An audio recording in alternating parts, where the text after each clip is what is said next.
what's incredible with Brock is that Brock went from pro wrestling to being the UFC heavyweight champion.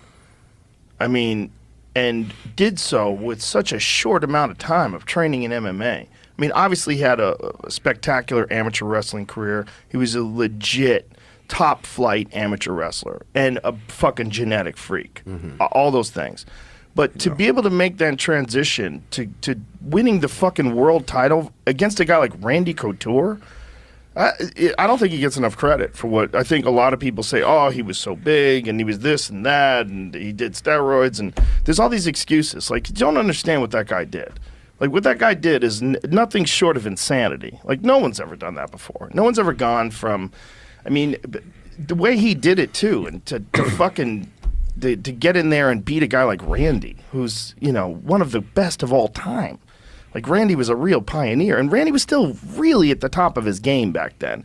It wasn't that, it was just, he was just fucking a freak, just a real freak. Like, I always said that if, like, that guy, like, fresh out of college, like, if we were in a different era, like, if he's coming fresh out of college today, and someone like Faraz Sahabi or, you know, Henry Hooft, like some top flight MMA instructor gets a hold of him as a young man and teaches him how to strike, where, you know, he's comfortable and he can move just like elite guys of today.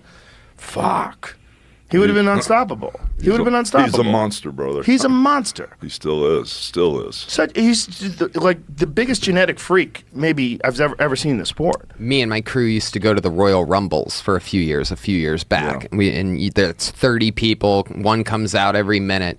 And that's where you really see what a freak he is. Because it stands out amongst 30 other wrestlers. You can tell with 2, but with 30, and he comes in and he's flying. He's faster than the other people. He's stronger than the other people. It's the closest thing to it is like watching LeBron James play basketball. You're like, how does he move like that? He just got to the hoop in 2 steps, and that's what he's doing in the wrestling ring.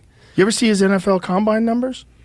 He had like legit top flight combine numbers, like ridiculous numbers.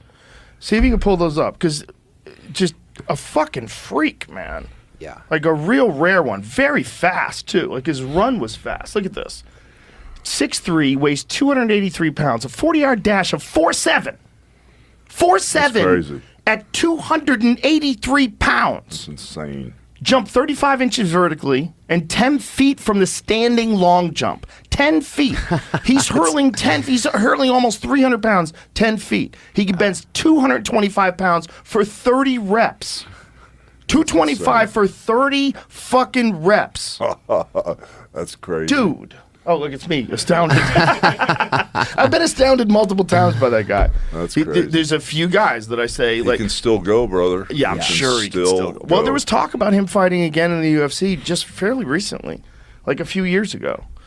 You know, I mean, I'm sure in the back of his head, he still wants to stomp some people, you know? He's intense, brother. I mean, last time I was around him, I was in Saudi Arabia with him. You know, he's real intense. You know, he hasn't changed a bit. I mean, the guy went from, he goes and fights Frank Mir, who's a former UFC heavyweight champion, you know, like right into the top of the food chain, gets leg locked, comes back and beats Frank Mir in the rematch, just beats the shit out of him. I mean, he was the real deal, man. And a lot of people don't give him enough credit. And then there was the problem with the diverticulitis, so he had to get a long section of his intestine removed, I believe. I believe it was in his intestine. Well, he eats everything that he hunts. That's the deal. Yeah. You know, so he's always out hunting stuff. I don't know how you get diverticulitis. Anthony Bourdain told me it's a real mystery because you could actually get it from a seed. Like a seed could get stuck. He goes, it's not just like people say, oh, he ate too much meat. That's not necessarily the case. He said there's a lot of things that could have happened. But either way, so he has that, and then he comes back and fights Alistair during the Juicy Juice days when Alistair was on everything known to man. Yeah. Wow. I think he just got kicked in that spot, right? Exactly. Is that what happened? By a K1 Grand Prix champion.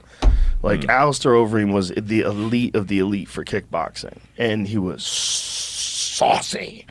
I mean, he came in saucy. There was no USADA back then, so you just had to pass a test on the day of the weigh-ins, which is like an IQ test. Yeah. And then just using all these masking agents and shit. There's like, you know, it's a different world back then.